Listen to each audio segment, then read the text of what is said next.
যে অপরাধী সে অপরাধী। শেখ হাসিনা যে অপরাধ করেছে তার জন্য যদি তাকে হাজারবারও ফাঁসি দেওয়া হয় সেটাও তার জন্য কম হয়ে যাবে বলে মন্তব্য করেছেন জুলাই অভ্যুত্থানে নিহত মীর মুগ্ধর ভাই মীর মাহবুব রহমান স্নিগ্ধ।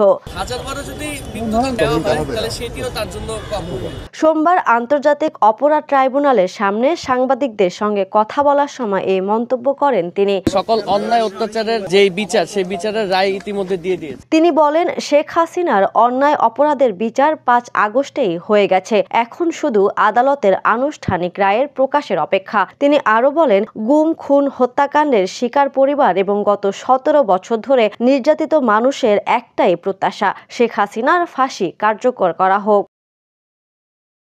এদিকে জুলাই আগস্ট আন্দোলনে সংঘটিত মানবতাবিরোধী অপরাধের মামলায় অন্যতম আসামি থেকে রাজসাক্ষী হওয়া সাবেক পুলিশ মহাপরিদর্শক চৌধুরী আব্দুল্লাহ আল মামুনকে সোমবার সকালে আন্তর্জাতিক অপরাধ ট্রাইব্যুনালে আনা হয়েছে। এই মামলায় পলাতক রয়েছেন ক্ষমতাচ্যুত প্রধানমন্ত্রী শেখ হাসিনা ও সাবেক স্বরাষ্ট্রমন্ত্রী আসাদুজ্জামান খান কামাল। সকালে কড়া নিরাপত্তার মধ্যে প্রিজন ভ্যানে করে মামুনকে কারাগার থেকে ট্রাইব্যুনালে হাজির করা হয়। সোমবার বেলা ১১টার পর ট্রাইব্যুনাল ১-এর চেয়ারম্যান বিচারপতি মোহাম্মদ গোলাম মুর্তুজা মজুমদারের নেতৃত্বাধীন ৩ সদস্যের বিচারিক প্যানেলে এ রায় ঘোষণা করা হবে।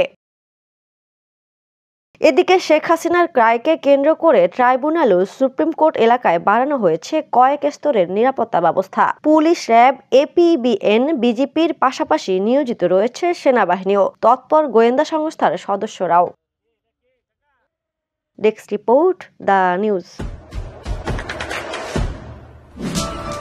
দেশে দেশে সবার সাথে, দ্য নিউজ।